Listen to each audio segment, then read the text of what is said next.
Bueno, hoy vamos a seguir viendo soluciones exactas de las ecuaciones de Einstein con alta simetría, que es lo que facilita encontrar este tipo de soluciones.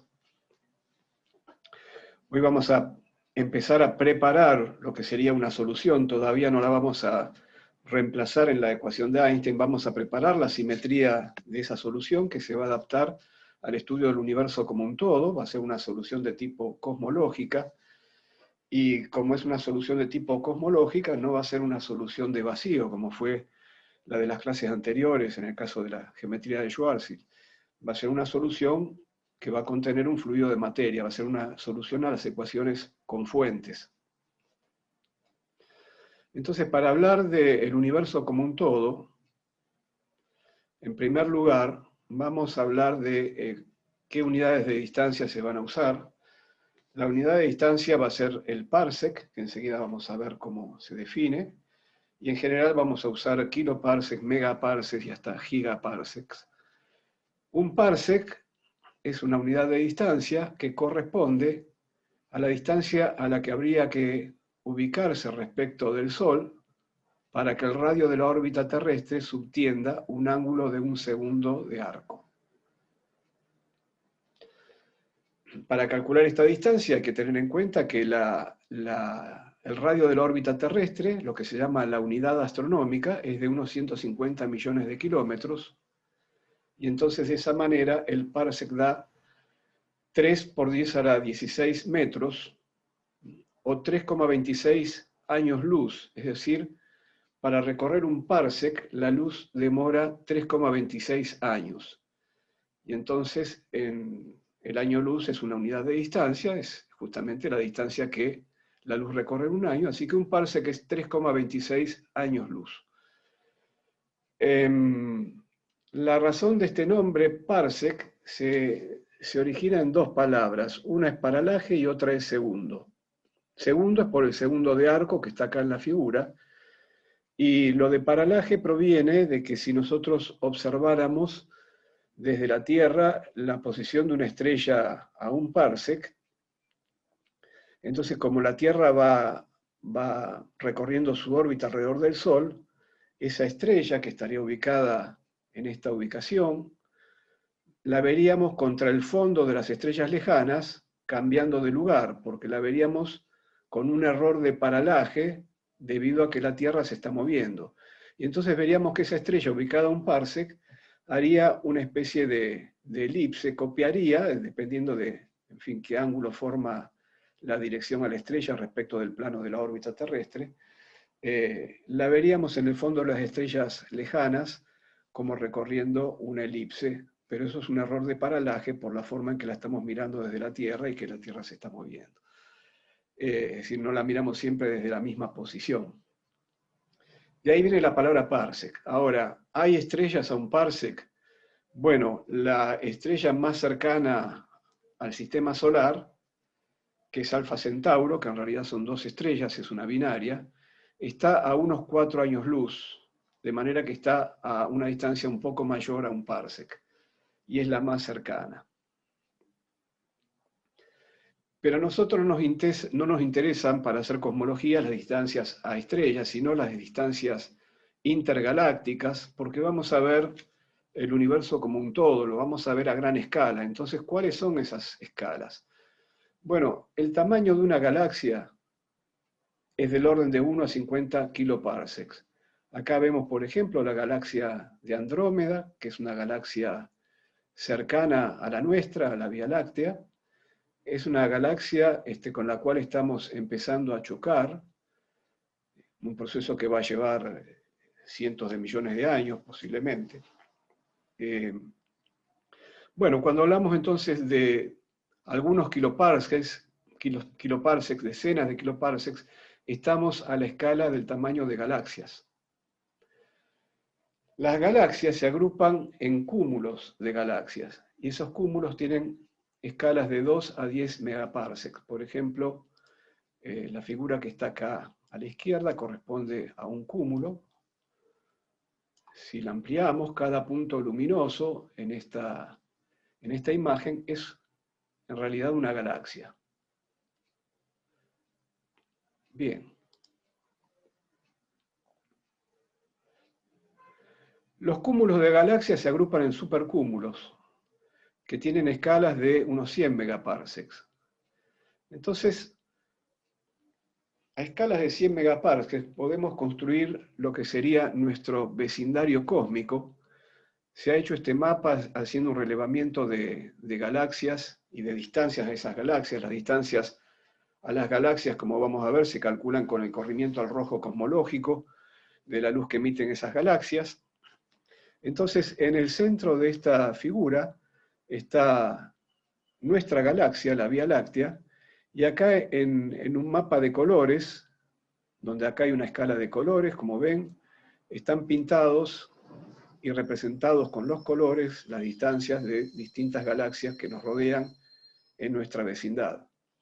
Acá los colores van desde el violeta para las galaxias más próximas hasta el rojo para una distancia de unos 300 megaparsecs.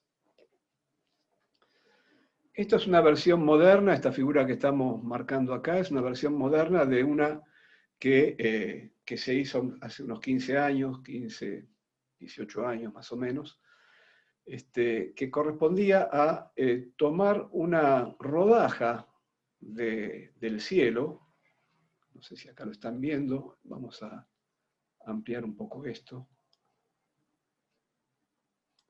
Acá está nuestra galaxia, representada no a escala, pero digamos, desde nuestra posición en la galaxia, estamos en alguno de los brazos de esta galaxia espiral, que es la Vía Láctea, miramos hacia el cielo, este es el campo de observación, tomamos una rodaja. Esas rodajas tienen que estar fuera del plano de la galaxia, porque el plano de nuestra galaxia obstaculiza la visión. Y entonces, de vuelta, en esa rodaja entran un montón de galaxias a distintas distancias, y esas distancias las podemos obtener del corrimiento al rojo cosmológico. Y entonces podemos hacer, dentro de cada una de estas rodajas, un mapa de las distancias a las que se encuentran las galaxias que se ven en ese campo visual. Y así se obtuvo entonces este dibujo. Acá está marcada la escala de 500 megaparsecs. Como se ve en esta figura y en la anterior, los cúmulos de galaxias se van organizando como en filamentos. En realidad no llenan homogéneamente todo el espacio. A muy gran escala podemos considerar que esto es homogéneo en algún sentido, pero quedan regiones donde hay vacío, donde hay menos materia, y otras regiones donde hay más materia. Eso es esa estructura filamentosa. Las regiones muy alejadas, que parecen tener menos galaxias, no es que tengan menos galaxias, sino que como están más lejos en esta prospección de galaxias, entraron menos de ellas porque son más difíciles de ver, digamos. Bueno, acá les voy a dejar un link de algo que vamos a ver enseguida, es un video de cómo es la distribución de materia en el universo actual, a distintas escalas.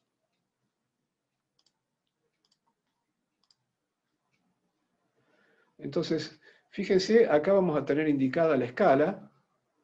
Acá dice 1 gigaparsec. Acá hay una H. No lo confundan con hora. Esto no es 1 gigaparsec por hora. Obviamente la escala de distancia es el gigaparsec. Esto es un factor, un coeficiente H, que se usa en cosmología, que tiene que ver con el parámetro de Hubble, que el valor es aproximadamente 0.7. Pero como estas simulaciones numéricas, como la que vamos a ver, dependen del valor que tenga ese parámetro de Hubble, entonces dejan indicada acá la escala con ese coeficiente. Es 0.7 y si no, tómenlo igual a 1, no importa. Lo que queremos ver es la estructura del universo a gran escala, cómo está distribuida la materia. Así que vamos a ver acá, a medida que cambie la escala, qué es lo que se ve.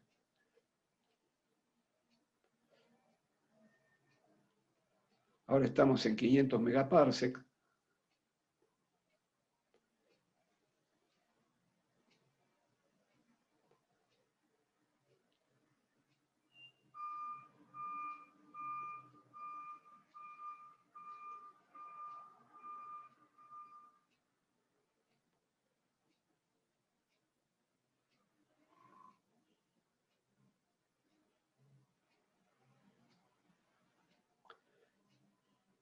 acá los puntitos empiezan a corresponder a galaxias. Así que estamos viendo galaxias y cúmulos de galaxias.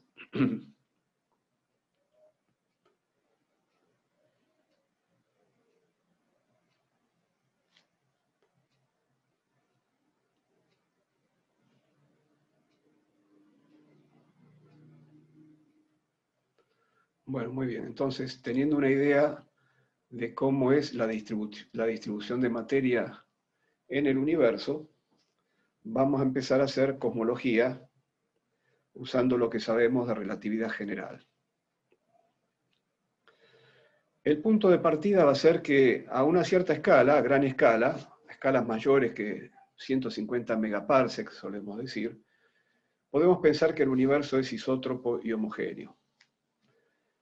Es una primera aproximación y, bueno, en esa primera aproximación, entonces, la energía, la materia que está contenida en el universo va a ser descrita mediante un fluido con esas características, mediante un fluido isótropo y homogéneo. Eso es lo que vamos a colocar como fuente en las ecuaciones de Einstein. Y para, bueno, hablar de un fluido isótropo y homogéneo, del cual ya hemos descrito su tensor de energía-momento, tendremos que dar además la ecuación de estado de la materia para relacionar presión y densidad de energía. Y habíamos visto distintos tipos de fluidos que efectivamente van a ser usados en esta parte de la materia. Bueno, se pueden concebir modelos cosmológicos homogéneos y anisótropos también. Nosotros vamos a decir, no, la información de la cual disponemos, de cómo está distribuida la materia, es que a gran escala está distribuida en forma isótropa. Pero la verdad que en la literatura hay muchos modelos cosmológicos, anisótropos, inhomogéneos, digamos, de interés académico también, porque no vamos a resolver la ecuación de Einstein, las ecuaciones de Einstein con otros tipos de simetrías, ¿por qué no? Pero bueno, lo cierto es que si el universo es isótropo en todos sus puntos, necesariamente es homogéneo. La inversa no es cierta, puede ser homogéneo y anisótropo. Esta hipótesis del principio cosmológico es una hipótesis muy fuerte porque en realidad está involucrando o va a involucrar a todo el universo, aún aquellas regiones del universo de las cuales nada sabemos. Habrá regiones del universo de las cuales nada sabemos, ya sea por limitaciones tecnológicas o porque están tan alejadas de nosotros que todavía no hemos recibido luz desde esas regiones para poder ver cómo es la distribución de materia en esas regiones y ver entonces si realmente de materia y de radiación, y ver si realmente obedecen la hipótesis del principio cosmológico. Este último caso, esta situación de que puede haber regiones que están tan alejadas que todavía no hayamos recibido luz proveniente de las mismas, es lo que ocurre en los casos donde el universo tiene una edad finita. Nosotros todavía no sabemos, en este punto, que estamos recién comenzando con la cosmología, no sabemos si el universo va a tener edad finita o infinita, pero si tuviera edad finita, bueno, puede haber regiones muy alejadas de las cuales todavía no hemos recibido luz en el tiempo en que el universo ha existido. Así que bueno, nosotros estamos pensando con el principio cosmológico que aún así estamos aceptando que el universo es isótropo y homogéneo en todos lados.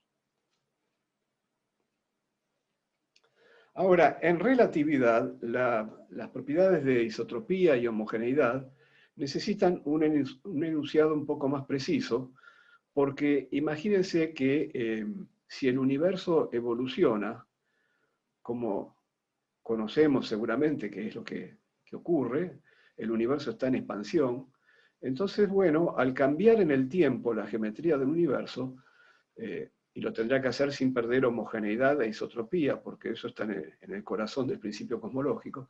Pero bueno, al cambiar en el tiempo la geometría, al haber expansión del universo, también las densidades, las presiones del fluido de materia van a sufrir un cambio en el tiempo.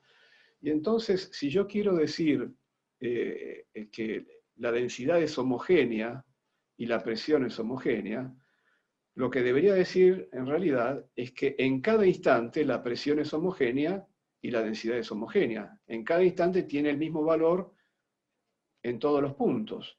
Pero el problema es que en relatividad, esto de en cada instante, es algo que no tiene un significado absoluto. Ustedes saben que la simultaneidad no es absoluta en relatividad. Entonces, eso es lo que requiere acá de tener un enunciado un poco más fino para el principio cosmológico. Entonces vamos a enunciar el principio cosmológico diciendo que el espacio-tiempo admite una foliación por hipersuperficies espaciales, es decir, puedo descomponer el espacio-tiempo en rodajas. Cada rodaja es una hipersuperficie espacial, cada hoja, por eso hablamos de una foliación, y que es tal que, es decir, que existe una foliación tal que cada hoja es homogénea, es decir, en cada hoja, cada punto tiene la misma densidad de materia, la misma presión, etc. Cada hoja será entonces un conjunto de eventos simultáneos que realizan esa homogeneidad. Esto sería un dibujo. Entonces descomponemos el espacio-tiempo en hojas, que son espaciales. Cada hoja sería el espacio en un cierto instante, pero ese instante definido por esta condición de homogeneidad, de que la hoja es una colección de eventos que poseen el mismo valor de densidad de materia sobre la hoja, ¿no? Como la hoja es espacial, acá vemos los conos de luz. Los conos de luz son tales que las hojas van por afuera de los conos de luz. Ahora, eso en cuanto a la homogeneidad, pero en cuanto a la isotropía, ¿qué?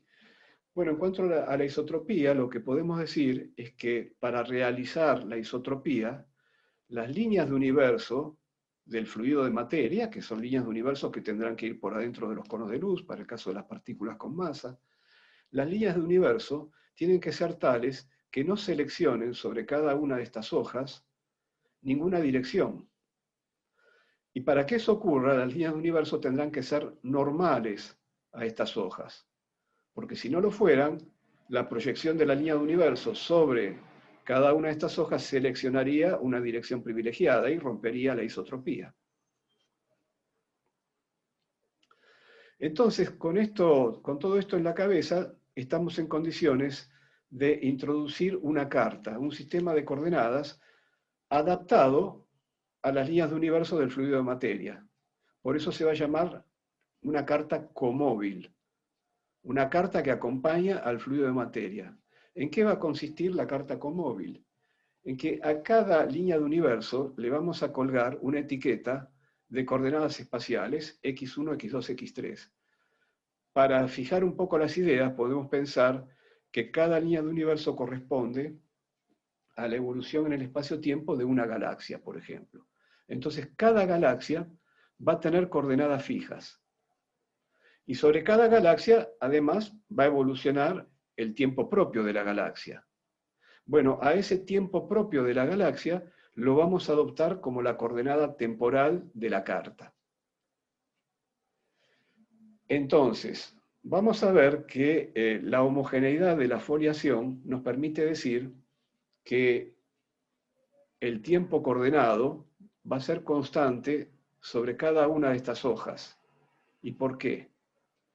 Bueno, supongamos que yo los relojes de cada galaxia, que me dan los tiempos propios de cada galaxia, los sincronizo sobre una de las hojas. Digo, bueno, ahora todos los relojes están en 0. ¿Qué va a pasar cuando llegue a la hoja siguiente? Bueno, por homogeneidad, la forma en que avanzó el tiempo propio de la galaxia A tiene que ser igual a la forma en que avanzó el tiempo propio de la galaxia B. Porque si no, entonces los distintos puntos de la hoja no serían equivalentes entre sí.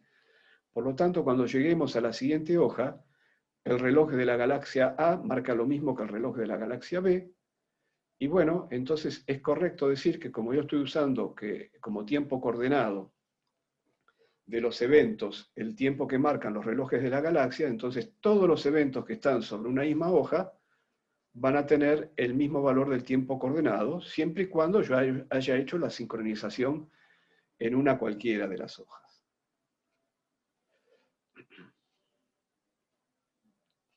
Así que cada hipersuperficie espacial de homogeneidad se identifica con un valor de x0 igual a c por t.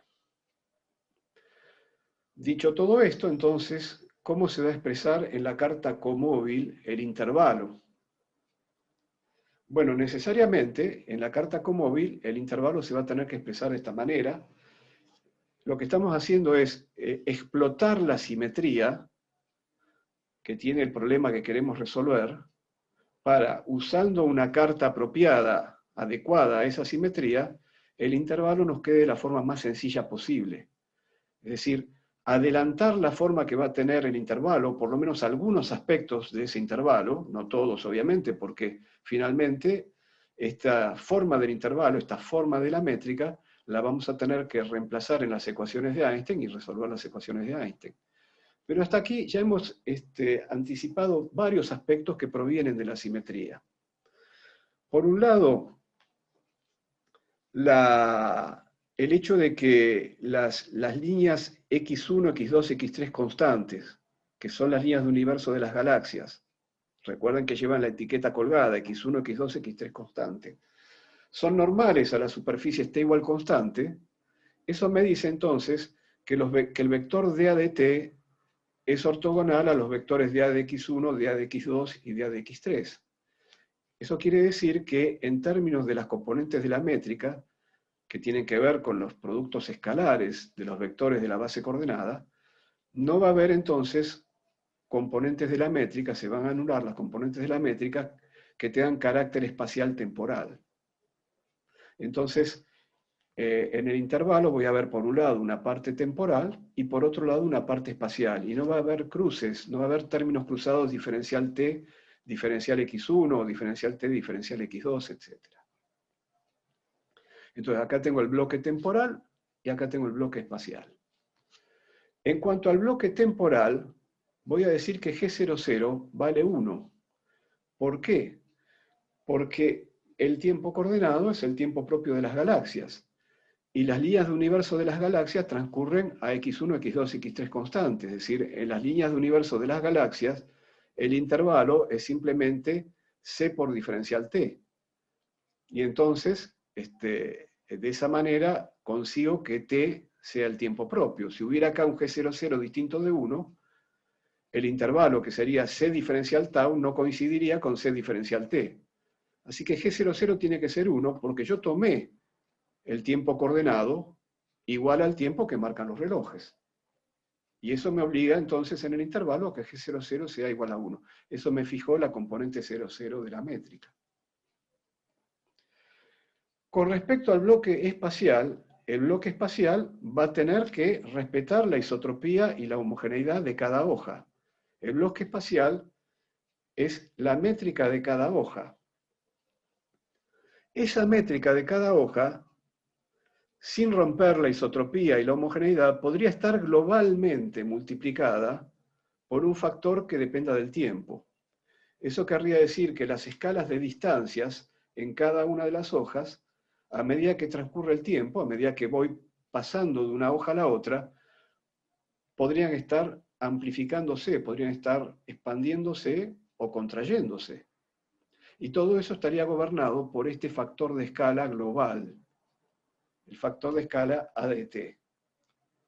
Si bien las galaxias están a coordenadas fijas en la carta comóvil, las distancias entre las galaxias, que se obtienen a partir del intervalo, estarían siendo modificadas o podrían ser modificadas por un factor de escala global. ¿Por qué global? Porque si no fuera global, si fuera distinto en cada lugar de la hoja, entonces rompería la homogeneidad. Pero ese factor de escala podría depender del tiempo sin romper la homogeneidad y la isotropía de cada hoja. Entonces, como vamos a ver enseguida, la forma de este elemento de arco, que tiene que ser isótropo y homogéneo, va a quedar casi completamente determinada, salvo porque va a haber tres geometrías posibles para respetar la isotropía y la inhomogeneidad. Y lo que no va a quedar determinado es este factor de escala, y serán las ecuaciones de Einstein las que nos tendrán que decir, de acuerdo a la materia contenida en el universo, cómo evoluciona en el tiempo el factor de escala. La forma de evolucionar en el tiempo del factor de escala, vía las ecuaciones de Einstein, es algo que vamos a hacer la clase que viene. La clase que viene vamos a hacer la dinámica de este problema. Y hoy vamos a hacer la cinemática. Bueno, entonces, con respecto al elemento de arco espacial, ¿qué vamos a decir?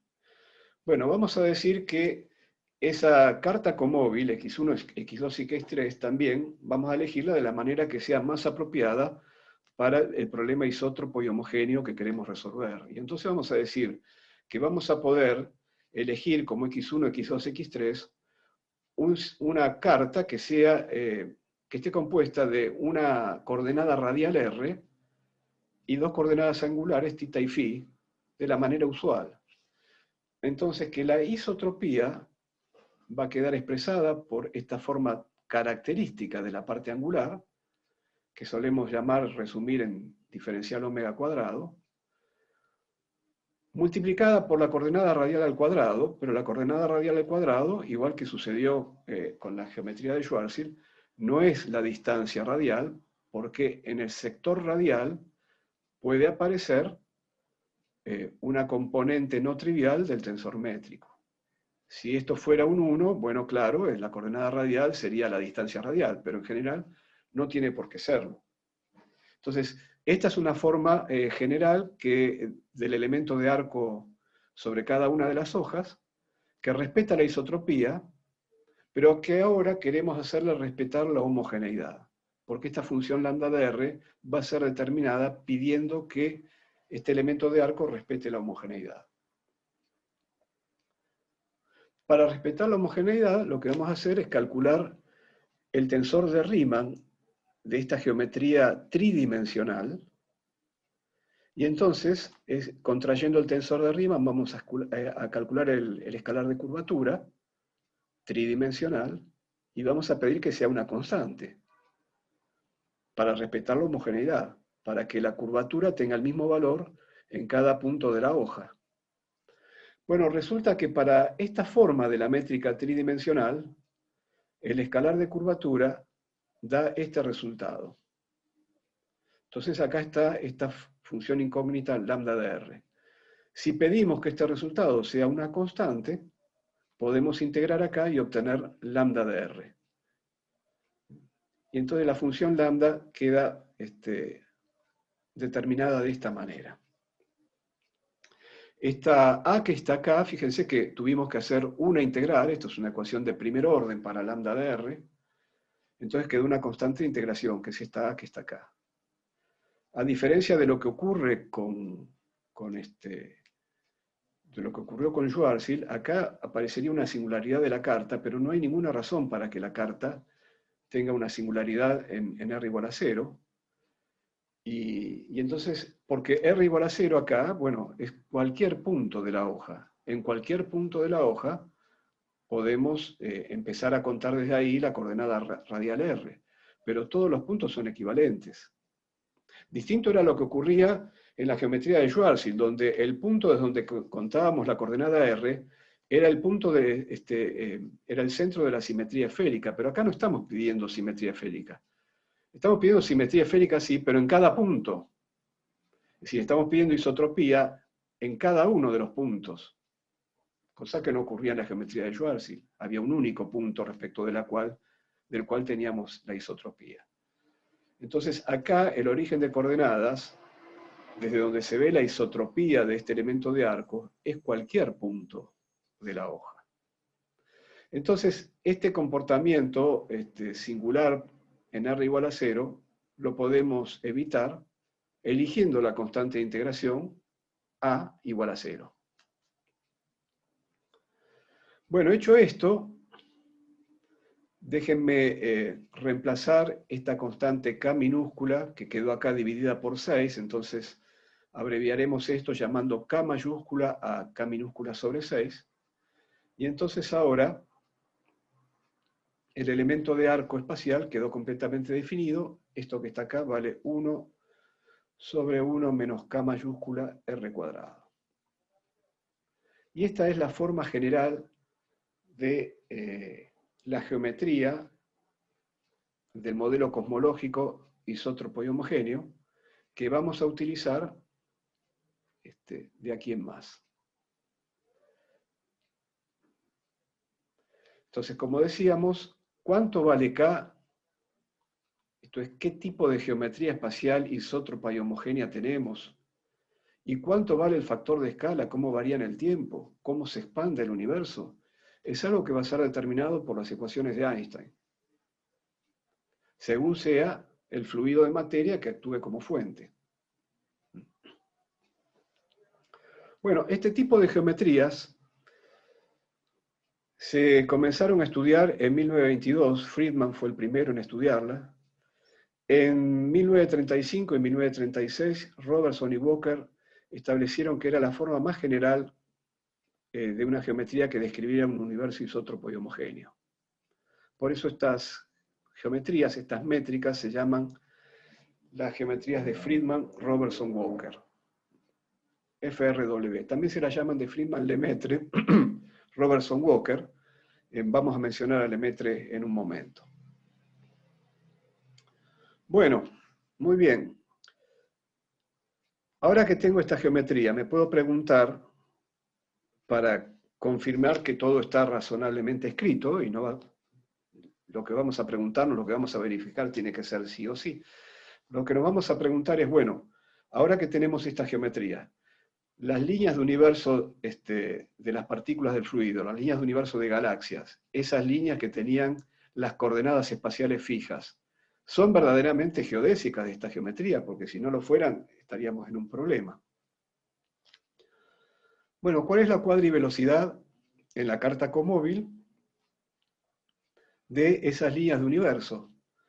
Bueno, en la carta comóvil, como en la carta comóvil esas líneas de universo tienen coordenadas espaciales fijas, la cuadrivelocidad tiene componente 0 en la parte espacial, y la parte temporal, como el tiempo coordenado correspondía al tiempo propio, entonces reemplazo el tiempo propio por el tiempo coordenado de esas líneas de universo, y bueno, la derivada de x0 respecto de la coordenada t me da c. Entonces, quiero verificar si con esta cuadrivelocidad puedo cumplir o no la ecuación de las geodésicas. La ecuación de las geodésicas, en términos de la cuadrivelocidad, se escribe así, esto es que la cuadriaceleración es 0, y se descompone en el término de derivada común y el término de conexión. Como la cuadrivelocidad es constante en la carta comóvil, la derivada común me da 0. Y en cuanto al término de conexión, como la cuadrivelocidad solo tiene componente 0, distinta de 0, entonces en esta sumatoria sobre IJ solo sobreviven los términos con IJ igual a 0. Para que se cumpla la ecuación de las geodésicas tendría que ocurrir esto que está acá. Por lo tanto, tendría que ocurrir que los símbolos de Christoffel K00 para cualquier valor de K se anulen. Bueno, los símbolos de Christoffel se calculan derivando la métrica, y ya de la métrica tenemos la forma general. En particular, los símbolos de Christoffel 00 requieren que acá pongamos 0, acá 0, acá 0, 0. Bueno, todo esto, ¿no? ¿Qué ocurre?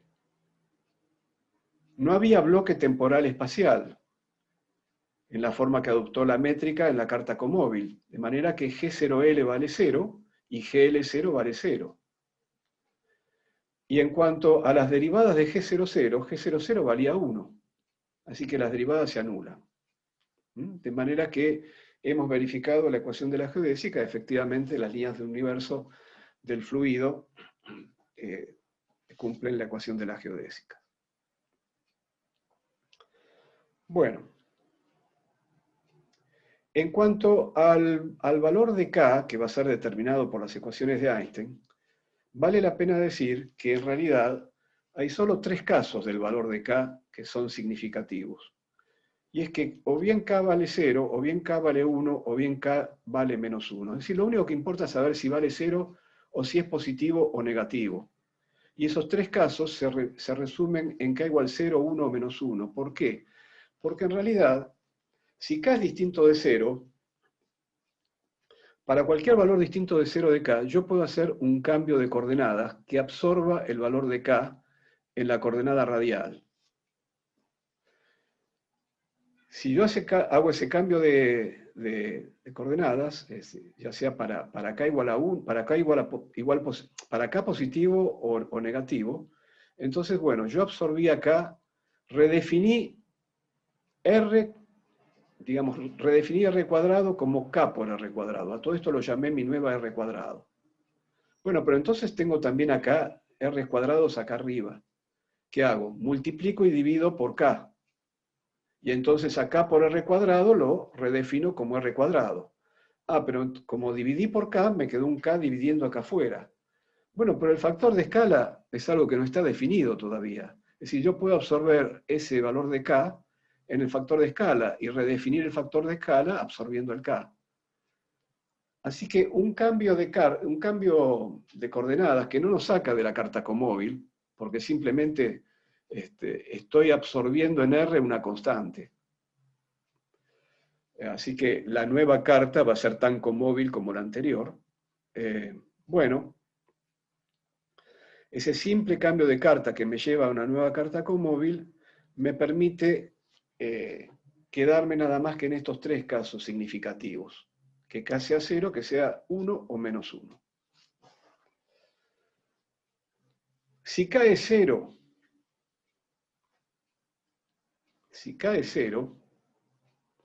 el elemento de arco espacial que está acá, para k igual a 0, no es nada más que la geometría espacial plana escrita en coordenadas esféricas.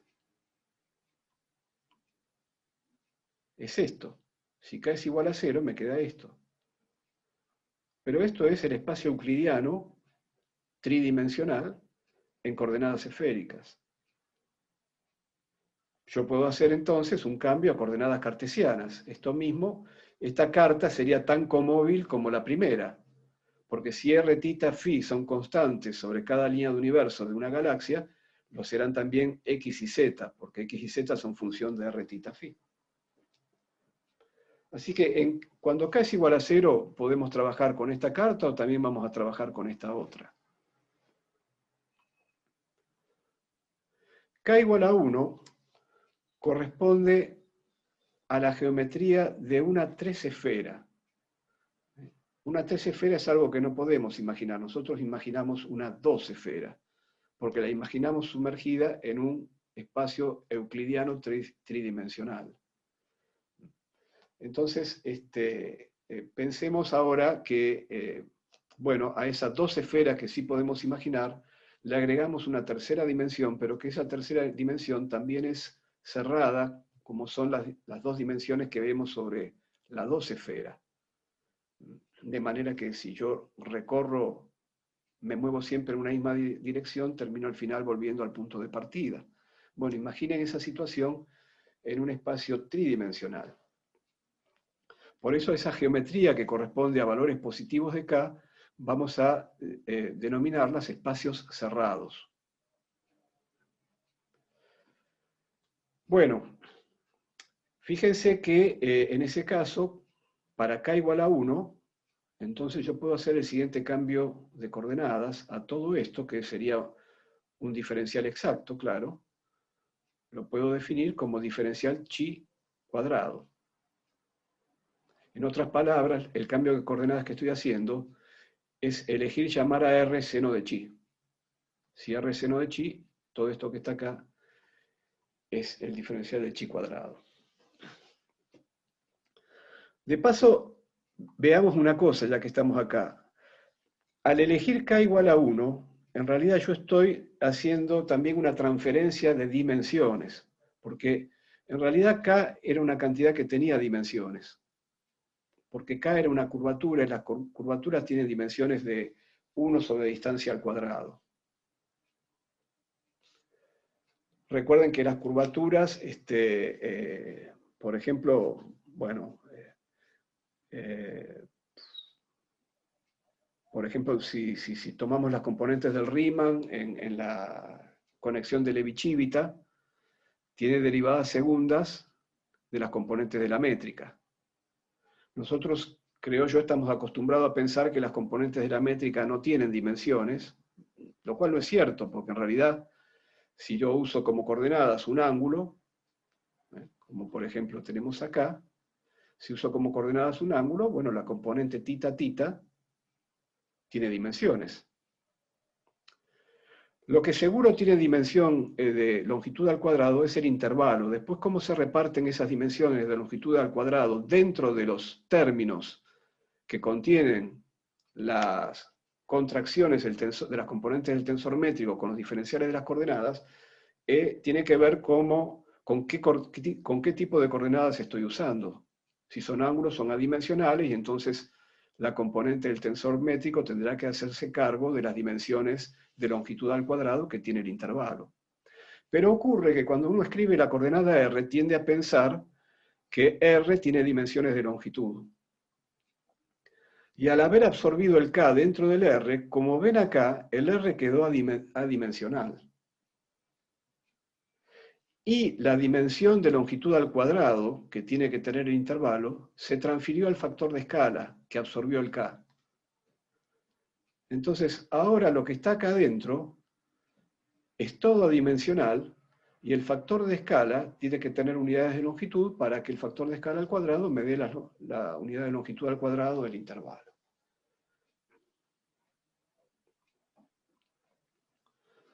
Bueno, hecho entonces este cambio de coordenadas, el elemento de arco espacial queda escrito de esta manera. Entonces, la coordenada radial se presenta como un ángulo, en este caso. Esto que está acá, fíjense, si a este intervalo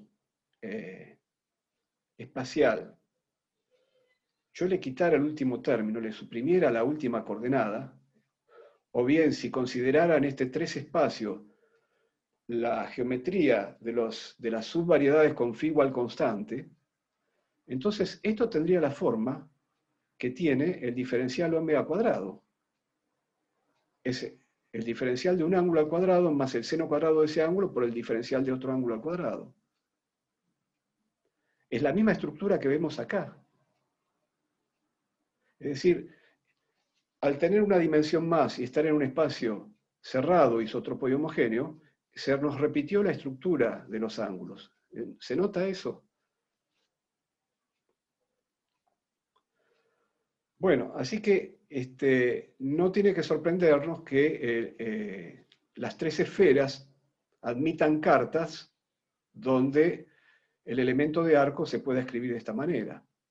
Pero para confirmar esto, si ustedes quieren, vamos a decir lo siguiente. Así como yo puedo imaginar una 2 esfera sumergida en un espacio euclidiano de 3 dimensiones, también puedo imaginar una 3 esfera desde el punto de vista matemático como una variedad sumergida en un espacio euclidiano de 4 dimensiones, que ¿qué debería cumplir? Bueno, debería cumplir que las coordenadas de sus puntos, las coordenadas cartesianas, porque estamos sumergiéndola en un espacio euclidiano, las coordenadas cartesianas de los puntos de la 3 esfera sumadas al cuadrado me den 1. En el caso de una 2 esfera diríamos x cuadrado más y cuadrado más z cuadrado me tiene que sumar 1, sería la 2 esfera de radio 1. La 3 esfera de radio 1 en un espacio euclidiano de 4 dimensiones se debería ver así. Bueno, a esa 3 esfera yo puedo parametrizarla, es decir, puedo dar coordenadas sobre la 3 esfera. Así como puedo dar las coordenadas de longitud y de latitud sobre una 2 esfera. Y en el caso de las 3 esferas, esa coordenatización se logra de esta manera. ¿Cómo sé yo que esta es una buena coordenatización en términos de ángulo sobre la 3 esfera? Porque si yo reemplazo esta coordenatización Acá quedan X y Z y W expresadas como funciones de tres ángulos, chi, tita y phi. Si yo reemplazo esta coordinatización en la ecuación de arriba se satisface. Entonces, esto es una parametrización correcta para la tres esfera. Pero más aún, la geometría euclidiana, donde estoy sumergiendo la tres esfera, la geometría euclidiana cuadridimensional, como estas coordenadas X y Z, W son coordenadas cartesianas, la distancia euclidiana se calcula de esta manera. Con esta parametrización de la tres esfera yo puedo calcular entonces la distancia inducida por la geometría euclidiana donde estoy sumergiendo la tres esfera. ¿Qué distancia se induce sobre la tres esfera? Bueno, simplemente tomo los diferenciales de X y Z, W en términos de diferenciales de chi, tita, phi, y me calculo la distancia euclidiana, y me da esto que está acá. Así que, efectivamente, lo que habíamos obtenido como elemento de arco, cuando K es 1, es el elemento de arco de una tres esfera. Bueno, si extendemos el rango de chi al intervalo 0pi, por cierto, la geometría siempre lo que escribimos es una geometría local. En realidad el rango de las coordenadas se lo damos nosotros, no van a salir tampoco de las ecuaciones de Einstein, que son locales. Entonces, entendiendo que chi es un ángulo del mismo tipo que tita, a chi le damos el rango 0pi, igual que a tita, y a phi, como siempre, de 0 a 2pi.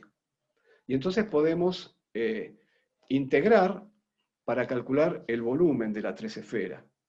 ¿Qué tenemos que integrar? Y bueno, el volumen lo calculo multiplicando, bueno, o bien le tomo la raíz de g a este intervalo, la raíz de la métrica tridimensional que estamos viendo acá, y multiplico por los diferenciales de las coordenadas, o bien hacemos como hacemos en física, que multiplicamos los elementos de arco. Multiplico diferencial chi por seno de chi diferencial tita, por seno de chi, seno de tita, diferencial phi. Entonces, integro todo eso en los rangos correspondientes y veo que la tres esfera de radio 1 tiene un volumen igual a 2pi cuadrado. En la geometría de Friedman-Robertson-Walker, ese volumen todavía está multiplicado por el factor de escala. Entonces, en cada tiempo voy a tener un volumen diferente. Voy a tener 2pi cuadrado por a de t al cubo. ¿De qué manera se revela entonces en términos de esta carta la isotropía y la homogeneidad de la tres esfera? Bueno, por cierto, una tres esfera es isótropa en cualquier punto y por lo tanto es homogénea, como habíamos dicho. Si una geometría es isótropa en cualquier punto, obligadamente es homogénea. Esa simetría podemos entenderla ahora como una simetría asociada al grupo de rotaciones, que son transformaciones que mueven puntos sobre la tres esfera. Es decir, si yo hago una rotación, esto siempre lo podemos imaginar con la dos esfera, no con las tres esferas, si yo hago una rotación, cada punto de la dos esfera va a ir a parar a otro punto de la dos esfera, dejando la métrica invariante. La métrica sobre distintos puntos de la dos esfera, esa métrica heredada por la geometría euclidiana, en donde la imaginamos sumergida para entender qué es esa métrica, por cierto, es la misma en cualquier punto de la dos esfera. Lo mismo pasa con la tres esfera. Entonces, hay un grupo de isometría, que es un grupo de isotropía, que es el grupo de rotaciones, y ese también es un grupo de isometrías porque no afecta la métrica de esa subvariedad. Nos faltaba ver el caso K igual menos 1. La geometría isótropa y homogénea que se expresa con el caso K igual a menos 1. ¿Cómo la podemos pensar en términos de sumergir una cierta variedad en un espacio de dimensión más grande? Bueno, por empezar, si K es igual a menos 1, entonces podemos hacer también un cambio de coordenada radial, pero en ese caso lo que queda es el diferencial exacto sería de r cuadrado sobre 1 más r cuadrado. A eso lo llamamos diferencial chi cuadrado. Y bueno, en ese caso corresponde hacer este cambio de coordenadas. R igual seno hiperbólico de chi. El elemento de arco entonces queda escrito de esta manera. Y la pregunta es si esta geometría, que por cierto es isótropa y homogénea, pero ¿cómo la podemos imaginar? ¿Cómo la podemos sumergir en alguna geometría conocida de dimensión mayor? Y resulta que esta es la geometría de un 3 hiperboloide, en lugar de una 3 esfera, sumergido, pero no en un espacio euclidiano de 4 dimensiones. Y ese es el problema. Es la inmersión de un 3 hiperboloide en un espacio de Minkowski de 4 dimensiones. El hiperboloide tiene esta ecuación, donde W va a ser la coordenada temporal del espacio de Minkowski de 4 dimensiones.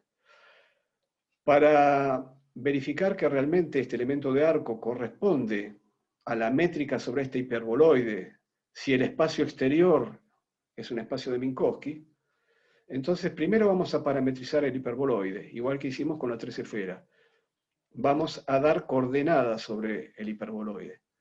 Y bueno, una forma de parametrizarlo es esta que está acá, y el hecho de que la parametrización es correcta se verifica ¿cómo? Reemplazando x y z y w en función de chi, tita y phi en la ecuación y viendo que la ecuación se cumple. Entonces, finalmente, queremos ver qué distancia inducida hay sobre, qué noción de distancia de elemento de arco inducida sobre el hiperboloide hay, por el hecho de que el hiperboloide está sumergido en un espacio de Minkowski. Bueno, ocurre que la distancia en el espacio de Minkowski se escribe de esta manera, si W es la coordenada temporal.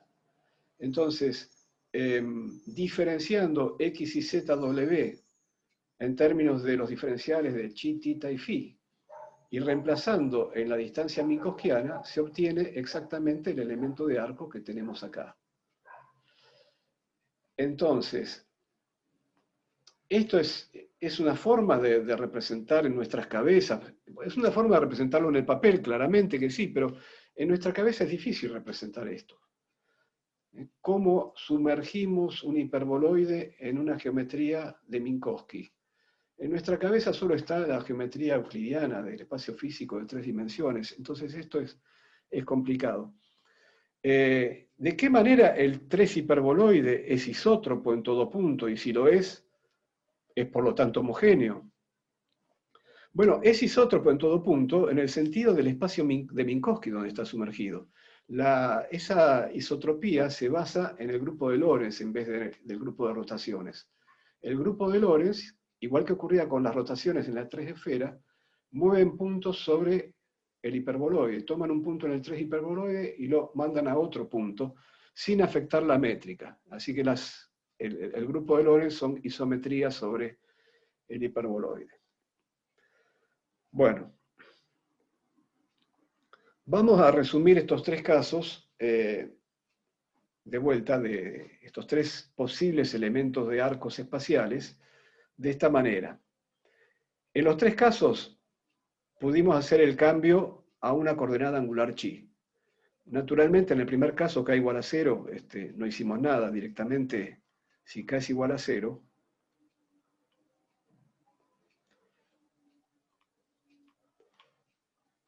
si k es igual a 0, da lo mismo llamar a R chi o no llamarla. Pongo acá, digamos, si k es igual a 0, el denominador vale 1, a R lo llamo chi, acá pongo chi también y listo. Es lo mismo, la transformación sería chi igual a R, nada más. Entonces, los 3 casos se pueden indicar de esta manera. En el caso k igual a 0, esta función es chi, que es igual a R. Esta función es chi. En el caso k igual a 1, esta función es el seno de chi. Y en el caso k igual a menos 1 es el seno hiperbólico de chi. Si queremos representar gráficamente estas geometrías espaciales, bueno, este elemento de arco espacial que está entre paréntesis lo puedo representar en un gráfico suprimiendo una de las coordenadas espaciales. Voy a suprimir tita, voy a elegir tita igual a pi sobre 2. Tita igual a pi sobre 2 es una suerte de plano ecuatorial, pero como acá hay isotropía, yo, digamos, a tita lo puedo el origen de θ lo puedo contar desde cualquier lado, ¿no? Así que cualquier plano es un plano θ igual a pi sobre 2. No es una elección particular ni nada. Entonces, una vez que elegí θ igual a pi sobre 2, bueno, como θ es constante, el diferencial θ no está, el seno de θ vale 1, y me quedó, bueno, en el caso plano, me quedó que el elemento de arco es d chi cuadrado más chi cuadrado de phi cuadrado. Claro, es la geometría en un plano. El elemento de arco, tomo la distancia radial de chi al cuadrado, hago Pitágoras, ¿no? Y el arco, chi por d phi al cuadrado, y lo sumo, bueno, me da esto. Lo mismo en el caso k igual a 1, me deja con este elemento de arco, como vimos, que corresponde al elemento de arco sobre una esfera. Chi, entonces, es como una suerte de latitud. Y bueno, en la otra dirección, para un dado valor de chi, entonces el elemento de arco que me falta no es chi diferencial phi, porque el radio de este elemento de arco es el seno de chi. Tomo el seno de chi y me da esta proyección. El seno de chi está acá. Me da esta proyección. Y entonces me permite el elemento de arco sobre un paralelo. Me da el elemento de arco sobre un paralelo. Por eso acá quedó el seno de chi diferencial phi al cuadrado. Y ahora, en el caso k igual a menos 1, es lo mismo, pero sobre un hiperboloide. Pero de vuelta, como este hiperboloide está sumergido en Minkowski, las cosas son como están acá dibujadas, pero no es fácil imaginar. Por ejemplo, el seno hiperbólico de chi acá aparece dibujado como si fuera una distancia menor que la propia chi. Pero eso no es cierto, el seno hiperbólico de chi es mayor que chi. ¿Cómo quedó así en este dibujo? Y bueno, porque está sumergido en una geometría que no es euclidiana, es de Minkowski. Entonces, este gráfico tiene ese tipo de cuestiones que son engañosas.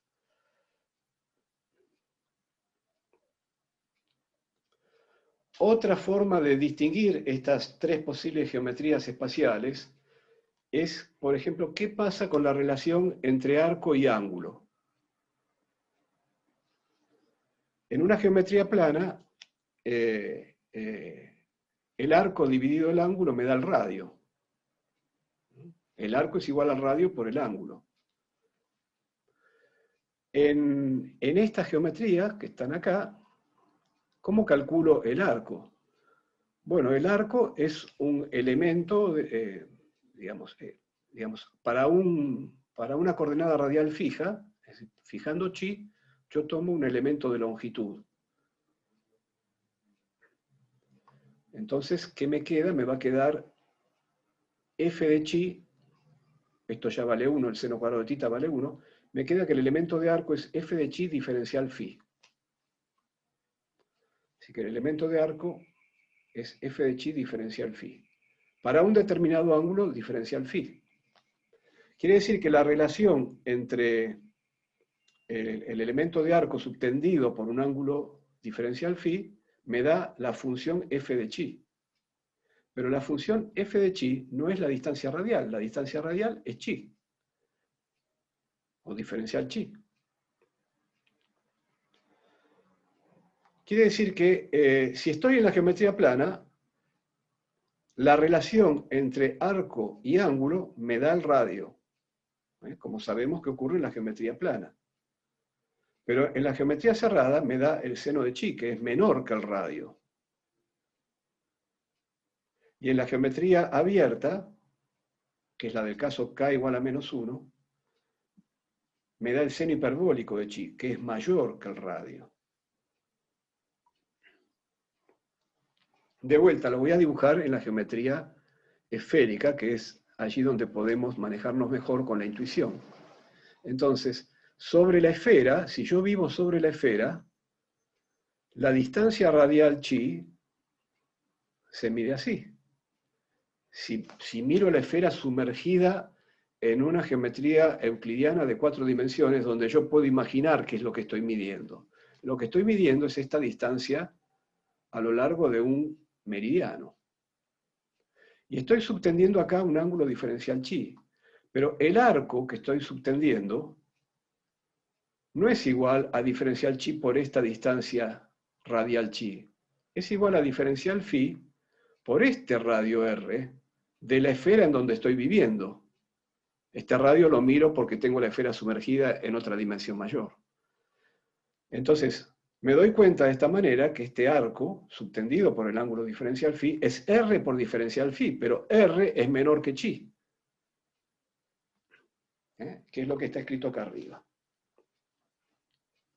Bueno, cuando trasladamos esto a la geometría del modelo cosmológico, tenemos que recordar siempre que estos elementos de arcos de los que estamos hablando aquí están todavía multiplicados por el factor de escala y están entonces sometidos a la expansión del universo.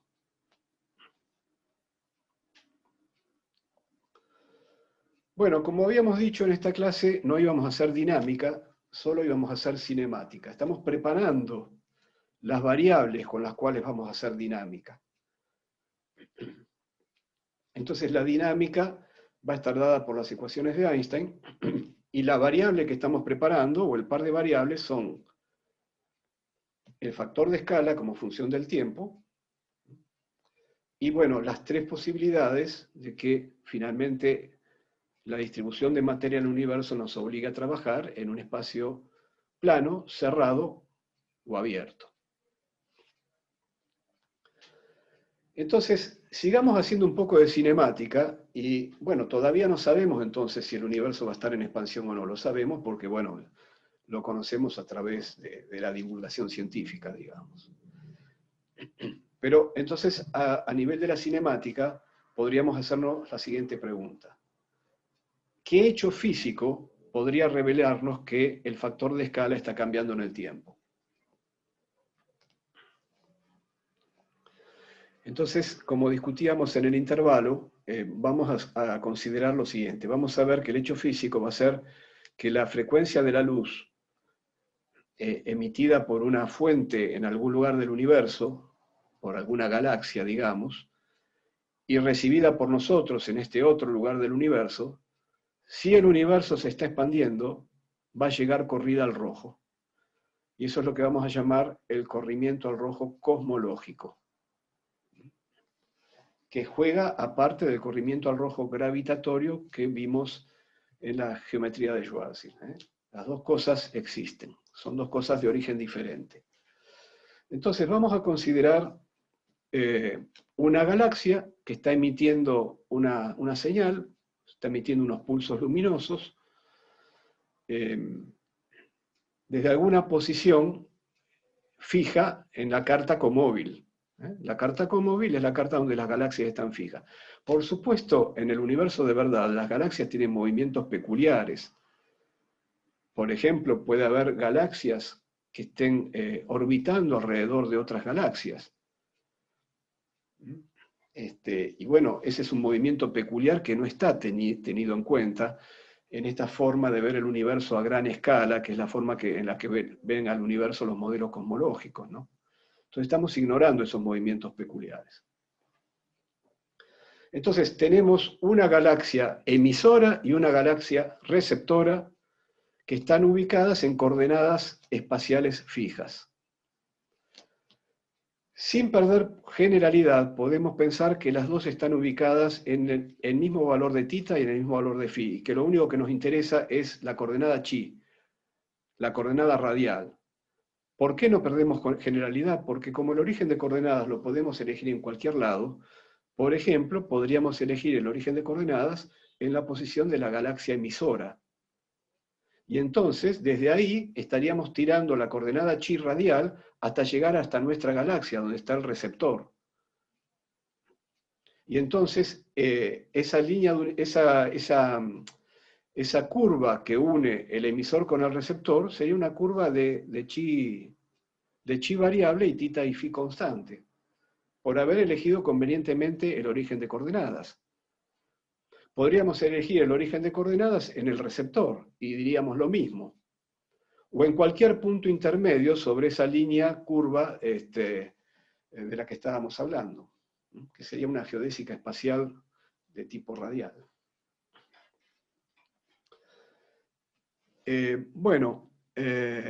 Dicho esto entonces, vamos a trabajar con geodésicas nulas radiales, por lo tanto el intervalo va a ser nulo, y el intervalo solamente va a tener la parte temporal y la parte radial.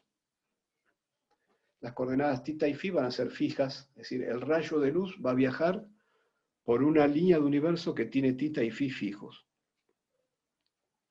Tendríamos que preocuparnos por saber que esta línea de universo nula que estamos expresando de esta manera es realmente una geodésica nula. No hace falta porque la isotropía, la homogeneidad y todo esto nos garantizan que eso va a ser así. Ustedes de todos modos pueden hacer como ejercicio la demostración. Entonces, esta ecuación para las líneas de universo nulas radiales se integra pasando el factor de escala que depende del tiempo del lado del diferencial t para poder hacer la integral. Y entonces, una vez que integramos, ¿entre qué integramos y qué? Entre el tiempo de emisión y el tiempo de recepción, y del lado de la variable chi, entre el chi de emisión, es decir, la coordenada chi de la galaxia emisora, y el chi de recepción, que sería, por ejemplo, nuestra galaxia. Esos chi son fijos, y entonces me da el delta chi entre emisor y receptor.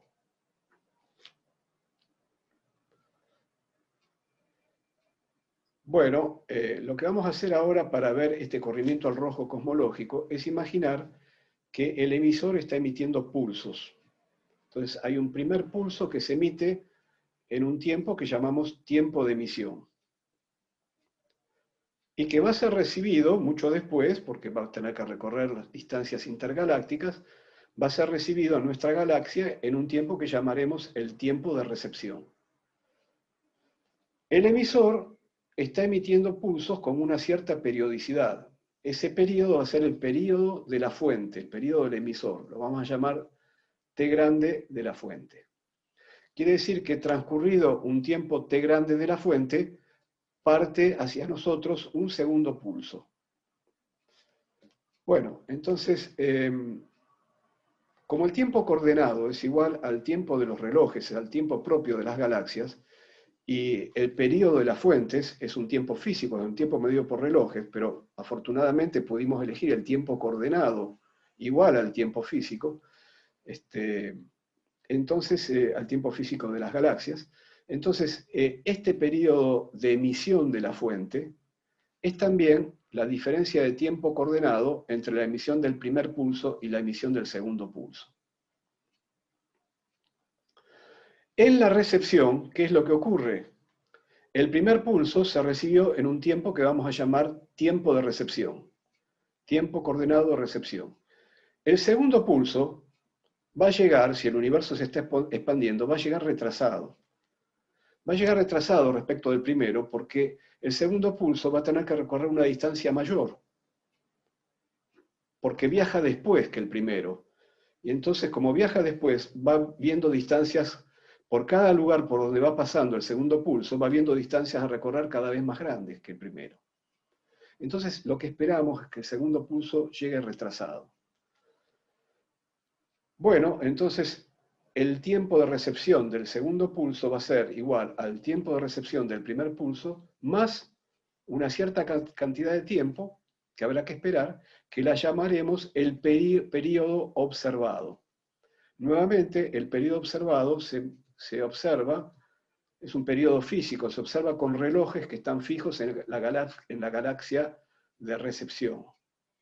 Pero nuevamente, como los relojes de las galaxias están midiendo el tiempo coordenado, entonces puedo hacer esta suma.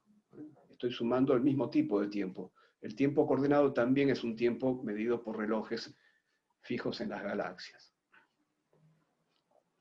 Lo que queremos entonces calcular acá, ¿qué es?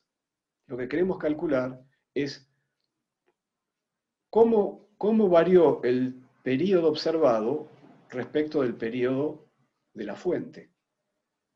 ¿Cómo es la frecuencia de observación en relación a la función de la fuente? ¿Cómo influye la expansión del universo en esa relación? Entonces, ¿qué pasa? Esta fórmula es muy útil porque para el segundo pulso, el delta chi es igual que para el primero. La galaxia emisora y la galaxia receptora están siempre en iguales valores de chi. Los chi no cambian. la carta es comóvil. Entonces el delta chi para el segundo pulso es igual que para el primero, lo cual quiere decir que esta integral que está a la derecha tiene el mismo valor para el primer pulso que para el segundo pulso.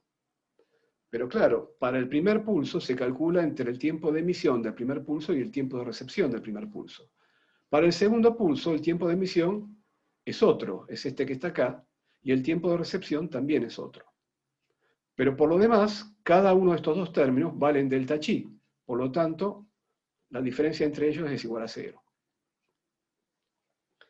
Este es un gráfico para la idea esa que comentábamos en el intervalo, de que si nos queremos imaginar el caso del espacio cerrado, podemos pensar en un globo que se está inflando por la expansión del universo, por el factor de escala, pero que por lo demás, cada galaxia está pintada en el globo como un punto de coordenadas θ y φ fijas.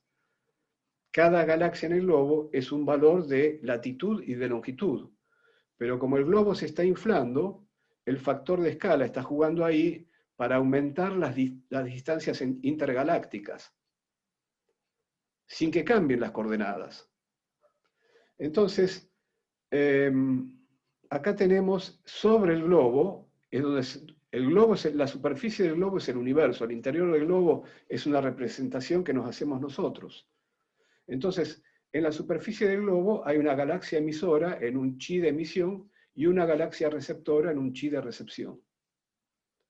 Y entonces entre esos dos chi hay un delta chi, que como sabemos para el caso del espacio cerrado, el delta chi tiene el significado de un ángulo. Mientras el universo se está expandiendo, el delta chi no cambia, pero cambia la distancia entre la galaxia de emisión y la galaxia de recepción. El globo se está inflando. De manera que el segundo pulso, que llega retrasado respecto del primero, que está llegando acá en el tiempo de recepción, está obligado a recorrer una distancia más grande, porque viene por detrás. El globo se está inflando, pero no hay un centro, un punto privilegiado desde el cual esa expansión está ocurriendo. Ese punto lo estamos imaginando nosotros, pero no está dentro del universo ese punto.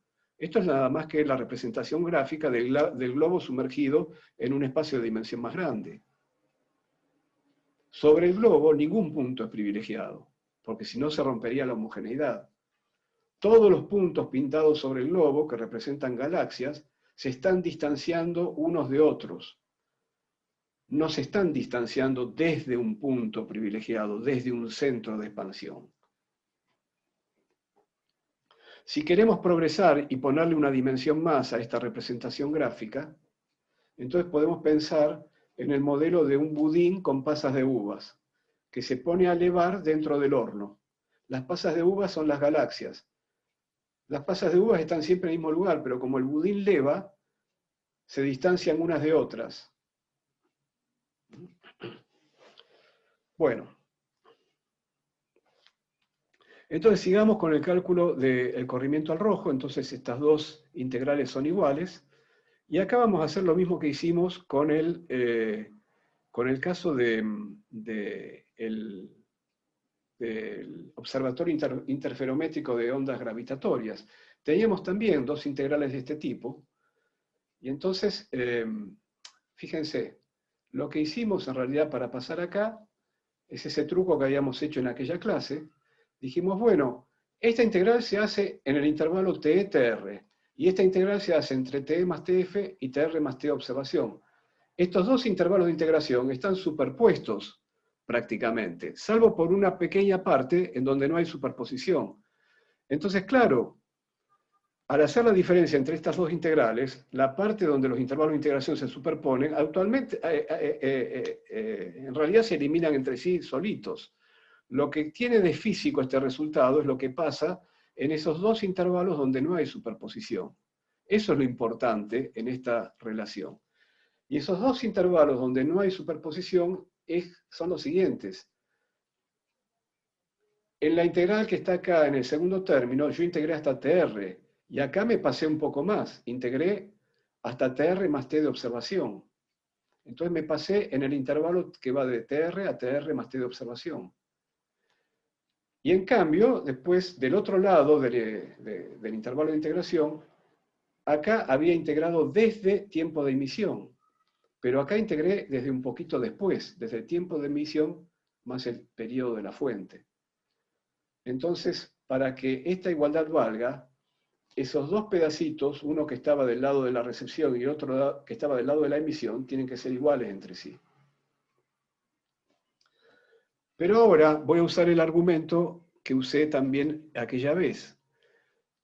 Este intervalo de integración es un intervalo de integración muy pequeño. Integro entre tiempo de recepción y tiempo de recepción más el periodo de observación de la fuente.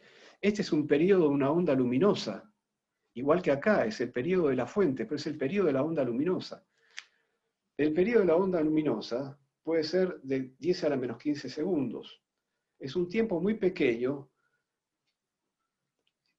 es decir, el intervalo de integración mide muy poco, y en ese tiempo tan pequeño puedo pensar tranquilamente que el factor de escala no cambia.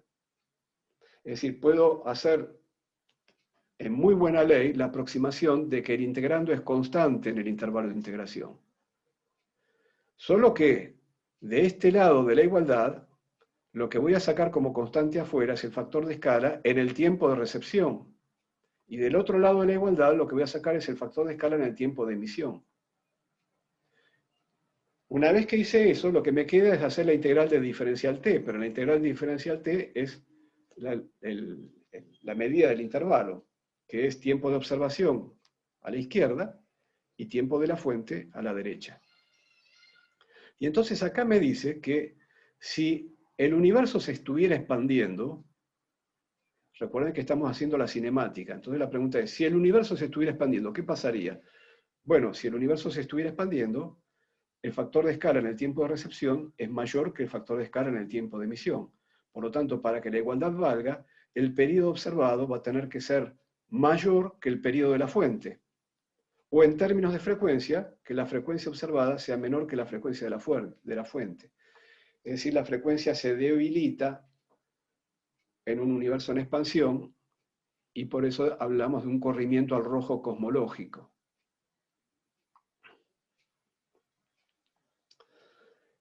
Este corrimiento al rojo cosmológico define una magnitud que se llama z, que es el corrimiento de frecuencia relativo, que es simplemente tomar la frecuencia más grande, quitarle la más chica, es decir, hacer el delta de frecuencia, y dividir por la frecuencia observada.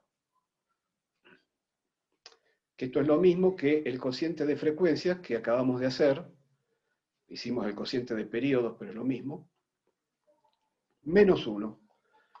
Y entonces el cociente de frecuencias es la inversa del cociente de periodos, entonces t de observación sobre t de frecuencia es lo mismo que nu de la fuente, perdón, sobre nu de observación.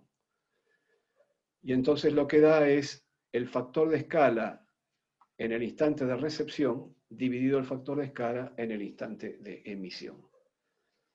Entonces, la observación del corrimiento al rojo cosmológico, que se observa mirando cómo se corren las líneas de emisión o las líneas de absorción, nos da entonces el cociente de factores de escala. No nos da el factor de escala en sí mismo, nos da el cociente, nos da la relación. Bueno, nosotros esperamos que ese factor de escala sea una función monótona del tiempo, eso también tendrá que decirlo la dinámica, ¿no? Pero si el factor de escala es una función monótona del tiempo, entonces a mayor distancia de la fuente, esto es a mayor tiempo de viaje, mayor será el corrimiento relativo z. Es decir que podemos leer las distancias a las galaxias en términos de corrimientos al rojo. Si ustedes ven los gráficos que yo les mostré del sondeo de galaxias y los filamentos y todo eso, si amplían ese gráfico van a ver que la escala de distancias está expuesta como una escala en términos de z también.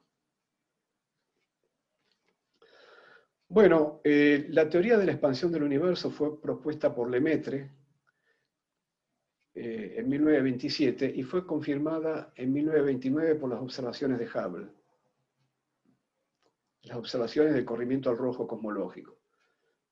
En esa misma época, el propio Hubble fue el que se dio cuenta que lo que se llamaban las nebulosas, como la galaxia M87 de la que hablábamos el otro día, eran en realidad galaxias, sistemas galácticos que estaban alejados de nuestra galaxia, que no tenían nada que ver, que las distancias de esos sistemas eran mucho mayores que el tamaño de nuestra galaxia. Bueno, podemos pensar en esta relación que está acá, podemos pensar a Z como una función del tiempo de emisión. El tiempo de recepción puede ser el tiempo actual, hoy, ¿no? Y el tiempo de emisión es distinto para cada galaxia, porque las galaxias están a distinta distancia de la nuestra, y por lo tanto la luz que recibimos hoy de distintas galaxias partió en distintos tiempos de emisión, y tiene por lo tanto distintos valores de Z. Entonces podemos ver a Z como una función del tiempo de emisión, y podemos diferenciar acá, y entonces diferencial Z va a ser, bueno, menos 1 sobre A cuadrado por A punto por diferencial de tiempo de emisión. Entonces me quedó un A punto y voy a multiplicar y dividir por el factor de escala actual del universo. Y acá que hice, acá me parece que voy a tener... No, sí está bien. Y voy a introducir una cantidad que se llama h, que es la constante de Hubble, se la suele llamar, pero no es una constante, es una función del tiempo. Así que sería más correcto llamarla el parámetro de Hubble. El parámetro de Hubble está definido como A punto sobre A. Es una función del tiempo porque, bueno, en cada instante de tiempo esto tendrá un valor diferente. Entonces, ¿qué es lo que está escrito acá? Si h es A punto sobre A, acá lo que está escrito, bueno, precisamente lo que veníamos diciendo, ¿no? Acá quedó. El A en el tiempo de recepción lo llamé A sub R. Al diferenciar me quedó un menos 1 sobre A cuadrado, evaluado en el tiempo de emisión, en un T cualquiera vamos a poner, multiplicado por A punto, evaluado en ST. Entonces junté uno de los A's que está acá abajo con A punto para introducir el parámetro de Hubble y me quedó otro A todavía. Con esta expresión para diferencial Z, yo me puedo ir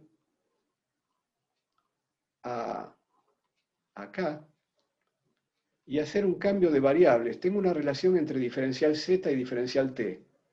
Yo acá en esta integral también, al tiempo de emisión lo puedo ver como una variable T, que voy a dejar libre, y al tiempo de recepción lo puedo ver como una variable fija que correspondería al tiempo actual.